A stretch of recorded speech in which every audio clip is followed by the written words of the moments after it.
Hey all, Captain Logan here from the Keelhauled Podcast. We're going to be diving into the Shrouded Deep trailer that just came out today. We're going to be breaking this down. So if you haven't watched this yet, it's a minute and a half. Just go watch this real quick and then come back and we'll dive into some of the information that we discovered as a result of this trailer. This is the adventure, the third adventure in the arc of the first season 6 that is going live on the 21st through May 12th.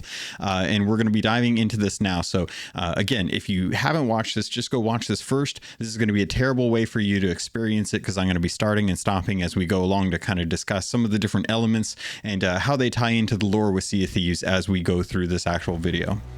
So we open up on Stephen Spoils, and right away you can see there was a big shooting star, which some of the community members have tied to Jaws. If you're not familiar, Jaws has a ship that goes after a great white shark out in the beaches. I think it was in Texas or not, but basically they are out on a boat called the Orca, which is very similar to the killer whale, which is Merrick's ship. And right off the bat, you can kind of see in the very beginning of this trailer, the shooting star comes down, and it's not unlike the shooting star in the scene from Jaws as they are kind of hunting down the great white that's out there.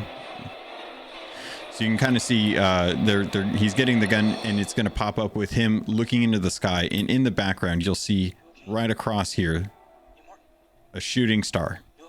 And it's something that actually happens a lot in a lot of Spielberg films, especially in his younger days. He would like to put in shooting stars just kind of as his own little trademark.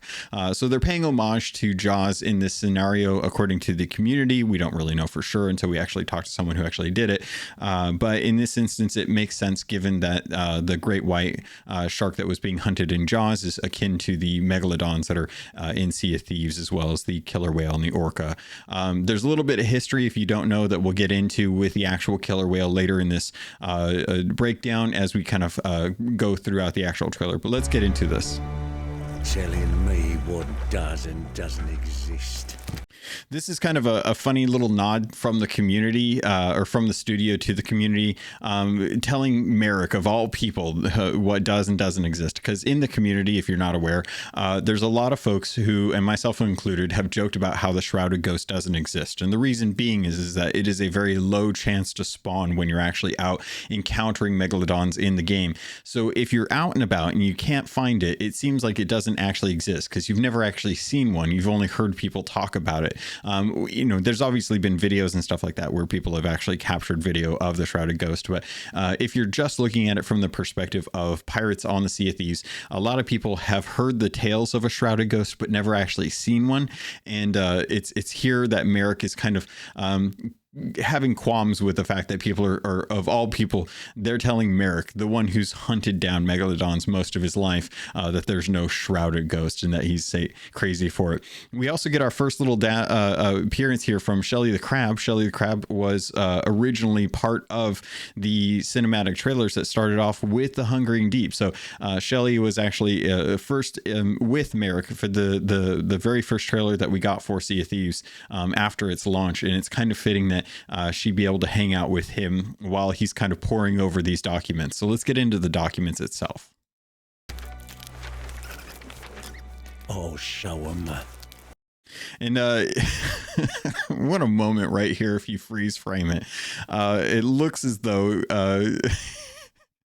the line, "I'll show him," I almost want to say is kind of a nod to Mike Chapman wanting to kill off Shelly for the Pirate's Life Tall Tales, and eventually being told that there's no way that's going to be able to happen. So it's kind of funny that they wrote into the script that Merrick raises a dagger as if to bring it down onto Shelly the Crab after saying the line, "I'll show him," and kind of like he's going to do what he wants regardless. But no, he doesn't actually kill Shelly. He just and she's kind of like, you know what, you want to fight, let's fight. But he brings the dagger down to kind of secure the actual document. Now, we don't know where these documents came from, but we kind of have an idea that there's a good chance they probably come from a character called Suds. Now, if you don't know who Suds is, he is one of the clerks over at the North Star Sea Post. I'm pulling from the wiki here just to kind of make it a little bit easier. And he's actually part of the Tall Tales for the original Tall Tales that came out for the anniversary update. In fact, his is actually the one that is the Stars of a Thief that we'll be digging a little bit more into as we get further into the trailer. So as we're getting into the trailer, Merrick is now poring over these documents, and these documents are here to kind of confirm his suspicions about the Shrouded Ghost. Came before knew better. I'll show 'em. Those who came before knew better. So who he's referencing here is actually the ancients, and there's good cause for him to have this kind of speculation. And he understands that they respected what was going on. And this ties all the way back to the Hungering Deep trailer back in 2018. So we'll watch this real quick to give you a little bit of an idea of what's going on, and to kind of give you a little bit of history on Shelly the Crab. The life of a pirate. So already, this is where Shelly the Crab actually came from, because we don't have crabs in the game. It was kind of a surprise to actually see this. And we originally thought that maybe crabs are going to be a pet available, and that's actually not the case yet. But here is Merrick sitting on the beach of Sharkbait Cove, where we originally found him. And he's kind of poring over the history of what was going on with megalodons and terrors in the Sea of Thieves back during the ancient times. Is fraught with danger. For you see, to journey out onto the waves is to take a step into the unknown. There are things which have lived there and ruled there far longer than us. Great terrors from the deep. Some I've seen with my own eye. Many have tried to gain control over the sea, but it does not reward the greedy or impatient. The ancient people encountered monsters so powerful and terrible that they worshipped them as gods. Some say that the ancients even learned how to summon such creatures. They'd offer a sacrifice, and in return they were allowed to sail the seas undisturbed. So that's kind of the history behind the megalodons and stuff. And when he's talking about how the ancients knew better, he is directly referencing to how the ancients in the Sea of Thieves used to worship the megalodons, and how they used to have them as revered gods, and how they paid tribute to them to be able to summon them with the song back when we actually got the first drum, and how to be able to carry the tune, which I think is going to be something that is actually carried forward as we get into this new adventure coming on the 21st. So as we kind of see Merrick kind of pouring over these, let's dive a little bit deeper into the trailer. An ancient power He's talking about an ancient power, which is kind of reference to what's going on right now in the Sea of Thieves with the Veil of Ancients, the mask that was one of the things that kind of allowed people to travel to and from the Sea of the Damned and the Sea of Thieves without actually having to die, something that we've been able to do thanks to the portals with Calypso from Pirate's Life. great and terrible. The Shrouded Ghost. Now, here is the confirmation that we've wanted to know after Adventure 2 ended, and we spoke to Belle. Belle actually referenced how the Veil of Ancients is in the belly of the White Beast, and how she knows how to summon it, but she needs to get some things together before she reaches out to Merrick, because Merrick would be the best person to know how to actually tackle dealing with a Megalodon, given that he's been kind of the forefronting or the facing person with the Hunter's Call. He's not the owner of the Hunter's Call, but he's kind of the one that we all kind of associate with the Hunter's Call. But here we're actually getting the confirmation of the Shrouded Ghost, and you can actually see that the terrible, powerful thing that they're referencing, the constellations, the image in the sky of the Veil of Ancients. Great and terrible. The Shrouded Ghost. We're seeing that they're showing the actual mask itself being in the belly of the White Beast to confirm what Belle had done. Now previously we already have this information thanks to Belle, but Merrick has not. So he's kind of coming to the realization as he's kind of poring over these documents.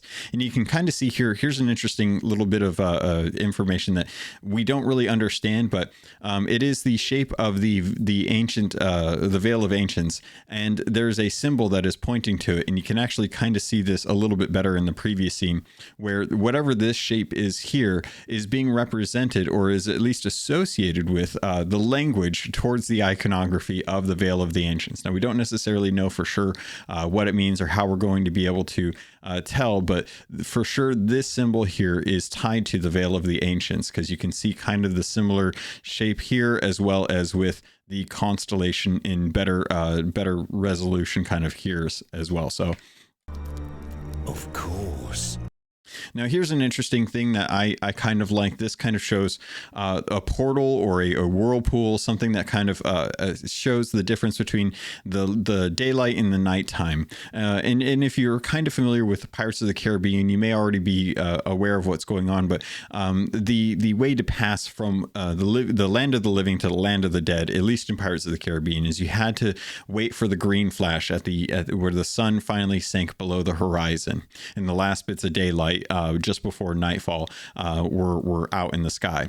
And to take a boat, which if you haven't seen the boat is actually the iconography is actually pulled from the Tall Tales from Stars of a Thief.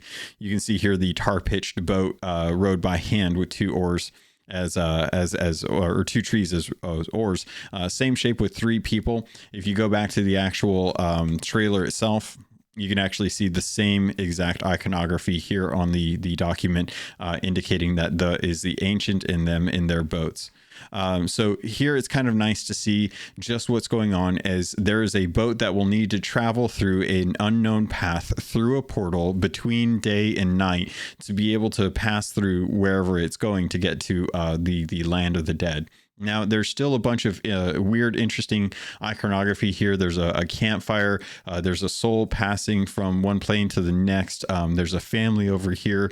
Some of this stuff you've seen in some of the other stuff. There's also a person down here with lines coming out from underneath of them. I don't know if this is necessarily something that is tied to them being a god or revered, or having some sort of robes or attire to kind of give you an idea of what's going on, but I'm sure we'll kind of discover a little bit more about that when the actual adventure comes out. It moves between the worlds.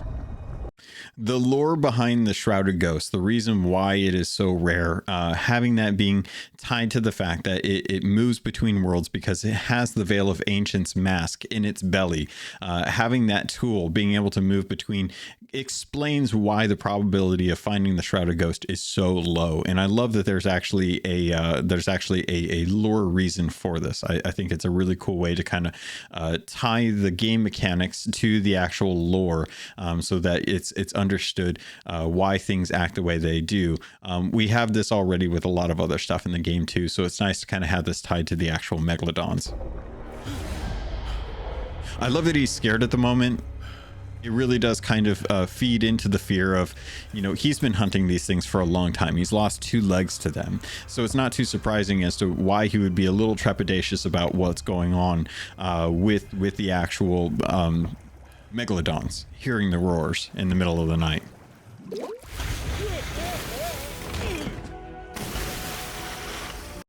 What a great moment to see Belle on the buoy of the damned, to be there as she is in the actual statue. If you don't know, if you haven't been playing that long, Rare actually has a statue that is a really large statue, full-sized, of this buoy and Belle hanging off of it with her lantern. And for a long time, we never understood what that was.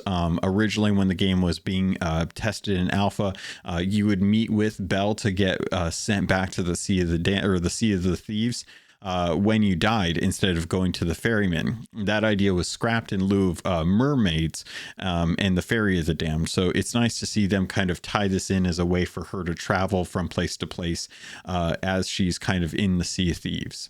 But she's out here seeking Merrick. She knows that she needs his help to be able to take out the Shrouded Ghost. Just the man I've been looking for.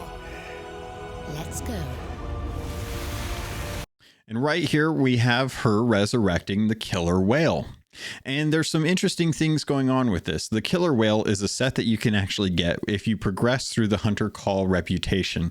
Each different tier will give you a different piece of the livery set, and the livery set is exactly this set here.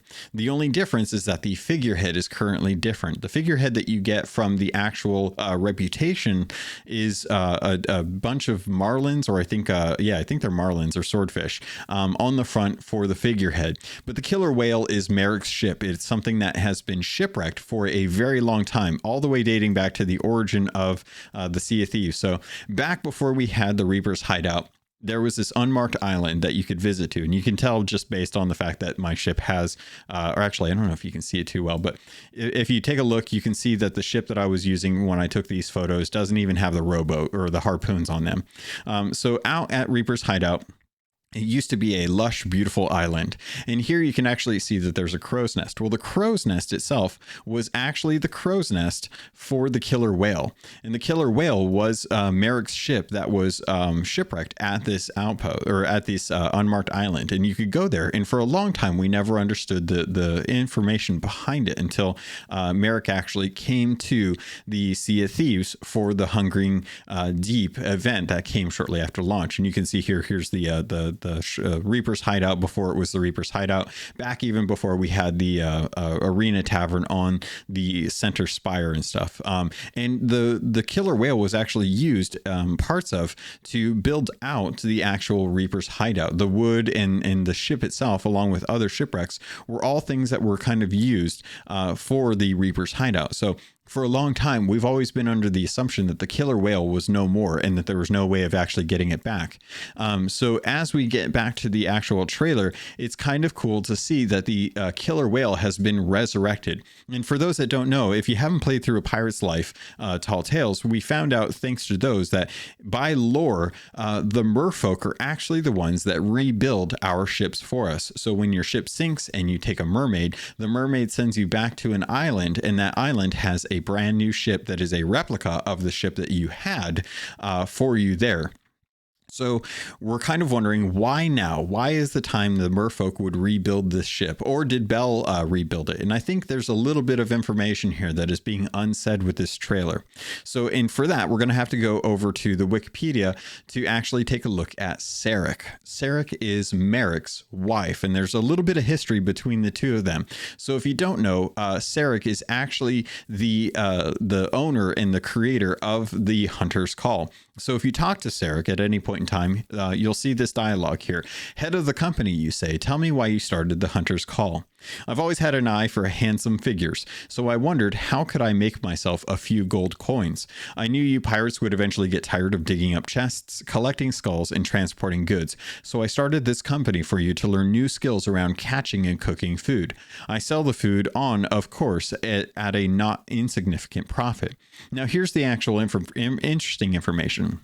And we kind of learn a little bit about this thanks to the Forsaken Shores as well, too. But one of the dialogue options is, I heard you and your husband, Merrick, have been sailing through some rough waters lately.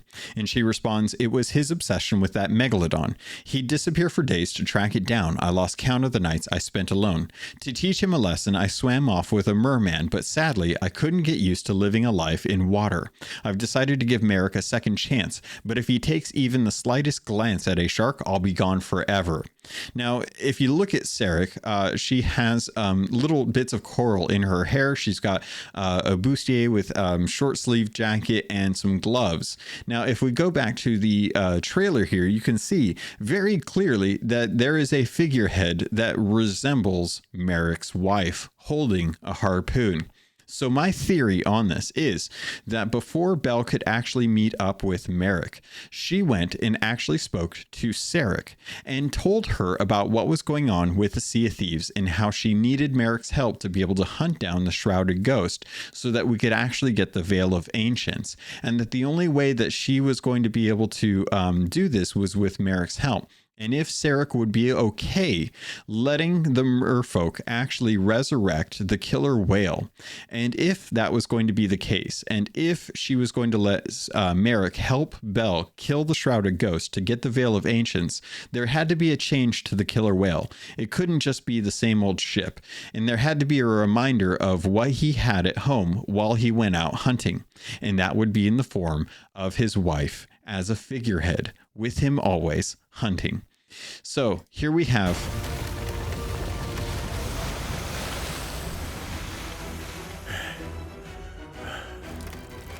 the killer whale. I love it. It is the figure, or is the captaincy nameplate that we've wanted on ships all along, to be able to name our ship. A little bit of a nod to something I think is coming down the line, as captaincy is something that has been requested for a long time, ever since we found out about it, and we've always wanted to name our ships. So an emphasis on the nameplate on the galleon, the killer whale, really does reaffirm that it is Merrick's ship, and you know it's Merrick's ship. It is his ship come back from the dead, thanks to Bell, who I imagine probably had to work out a deal with Sarek and as with the merfolk as well. And Sarek may even been the one to help explain to the merfolk why they needed to resurrect the killer whale. But here it is, Bell with the killer whale, able to give Merrick a chance to hunt down the Shrouded Ghost in an attempt to claim the Veil of Ancients, the masks that we need to secure the passage to and from the Sea of Thieves and prevent Flameheart from being able to control both realms.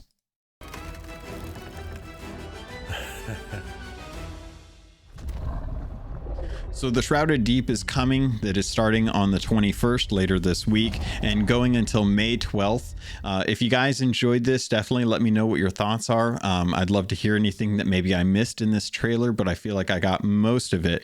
And I would love to see you guys kind of jump into this and give me some feelings on the adventure as well. I've been talking a lot about this on my podcast. If you're on the channel, you may already notice that there's a bunch of episodes. I do a Keelhauled podcast, and in that I cover the news, the lore, and speculation on Sea of Thieves and just Sea of Thieves.